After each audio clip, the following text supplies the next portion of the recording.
आज हम चैप्टर 7 जो कि वेव्स एंड वाइब्रेशंस है उसका न्यूमेरिकल प्रॉब्लम 7.7 सॉल्व करेंगे।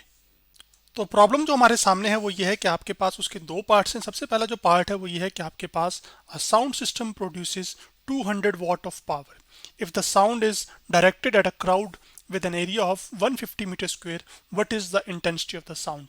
सेकेंड पार्ट ये कहता है कि a light bulb emits 100 watt of power if light is spread out evenly over a sphere with a surface area of 400 meter square, what is the intensity of light?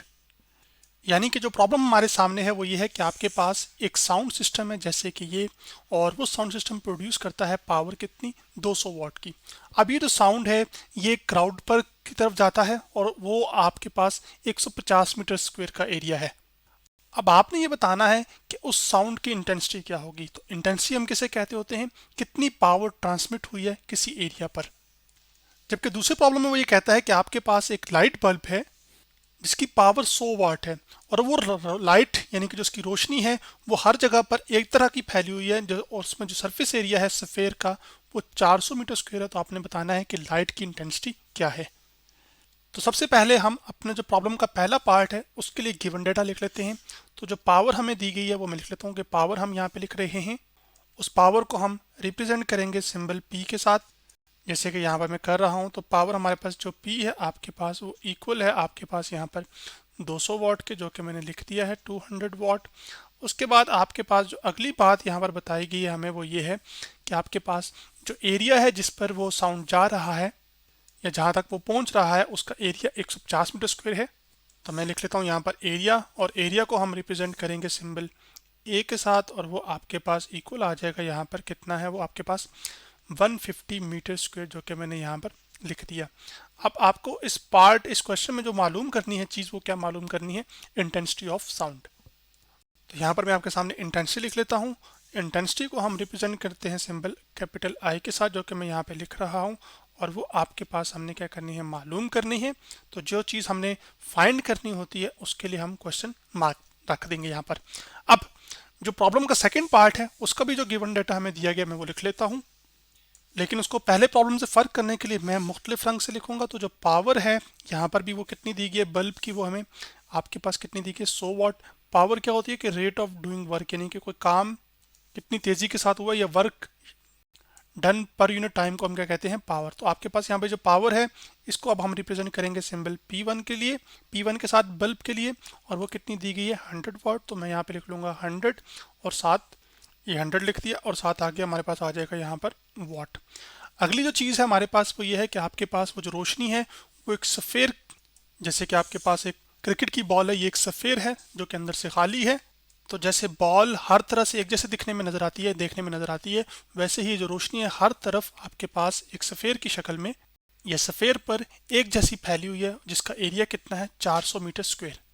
तो जो area है उसको हम label कर लेते हैं आपके पास symbol. अब इस सिनेरियो में क्योंकि हमने फ़र्क करना है प्रीवियस एरिया से जो पहले प्रॉब्लम का एरिया है, तो इस एरिया को हम कह लेते हैं कि ये जो एरिया है ये आपके पास A1 है, और इसकी वैल्यू हमें दी गई है 400 मीटर स्क्वायर, जो कि मैंने यहाँ पर लिख दिया है। अब उसके बाद आपके पास जो नेक्स्ट चीज़ इंपॉर्टेंट है वो ये है कि हमने क्या मालूम करना है, इस केस में भी इंटेंसिटी ही मालूम करनी है। तो जो इंटेंसिटी है हमारे पास यहाँ पर वो आपके पास यहाँ पर उसको हम रिप्रेजेंट करेंगे सिंबल आपके पास I1 के साथ, जो कि मैं यहाँ पे लिख लेता हूँ I1, और उसकी वैल्यू हमें कितनी दी गई है वो हमने मालूम करनी है असल में। तो यहाँ पे I1 हम क्या करेंगे, क्वेश्चन मार्क डाल देंगे, यानी कि हमने ये चीज़ फाइंड करनी है।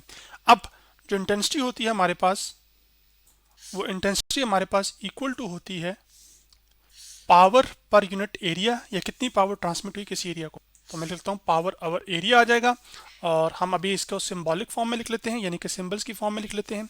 तो पहले हम ये वाला पार्ट सॉल्व कर रहे हैं, तो मैं फिर येलो की रिप्रेजेंटेशन यूज़ कर लेता हूँ, यानी कि येलो कलर यूज़ कर लेता हूँ। तो आपके पास जो आई है वो आ जाएगा हमारे पास, फिर आपके पास आ जाएगा इक्वल टू जो पावर पी है वो आ जाएगी, और डिवाइड बाई ए। अब आपके पास जो पावर दी गई है एक साउंड सिस्टम की वो हमें दी गई है 200 वाट, जो कि मैं यहाँ पे लिख लेता हूँ 200। जबकि जो एरिया है वो हमें दिया गया है 150, तो मैं 150 लिख लेता हूँ, यानी कि 150। तो ये ज़ीरो इस ज़ीरो से कैंसिल आउट हो जाएगा। तो हम 5 का टेबल पढ़ेंगे इस पर, तो 5 3 ज़ा कितना होता है 15, और 5 4 ज़ा कितना होता है 20। तो आपके पास ये आ जाएगा 4/3 यानी कि 4/3। तो कैलकुलेटर पर हम 4 को 3 पे डिवाइड करेंगे तो हमारे पास जो इंटेंसिटी है वो साउंड सिस्टम के लिए निकल कर आ जाएगी। तो यहाँ से इसको मैं क्लियर करता हूँ और मैं करता हूँ 4/3, तो जवाब हमारे पास आ गया 1.33। तो साउंड सिस्टम के लिए जो हमारे पास इंटेंसिटी है वो आपके पास कितनी है, 1.33। और पावर का यूनिट क्या होता है, वो आपके पास वॉट होता है, जबकि एरिया का यूनिट क्या होता है, मीटर स्क्वेयर। तो नीचे से जब ऊपर जाएगा तो उसकी पावर -2 हो जाएगी। तो मैं लिख लेता हूँ m-2। अब हम इसी इंटेंसिटी को कैलकुलेट करेंगे इस बी पार्ट के लिए। तो यहाँ पर मैं बी पार्ट लिख लेता हूँ सबसे पहले। और आपके पास अब यहाँ पर जो इंटेंसिटी है वो आप लिख सकते हैं कि वो क्या है, वो हमने रिप्रेजेंट किससे की थी, I1 से, जो कि बराबर है आपके पास पावर जो कि हमने रिप्रेजेंट की थी P1 एक बल्ब के लिए, और जो उसका एरिया था उसको हमने रिप्रेजेंट किया था A1 के साथ। अब जो पावर है आपके पास वो 100 वॉट है, जो कि मैं यहाँ पे लिख लेता हूँ 100, जबकि जो एरिया है वो आपके पास कितना है, 400। तो अब यहाँ पे मैंने 400 लिख लिया। तो ये दो सिफर इन दो सिफरों से कैंसिल आउट हो जाएंगे। तो आपके पास आ जाएगा 1/4, और 1/4 आपके पास क्या होता है, वो 0.25 होता है, जो कि हम कैलकुलेटर से भी कर लेंगे। तो आपके पास 0.25 और उसके बाद क्या आ जाएगा, वॉट, जो कि मैंने यहाँ पे लिख दिया है, पर मीटर स्क्वेयर।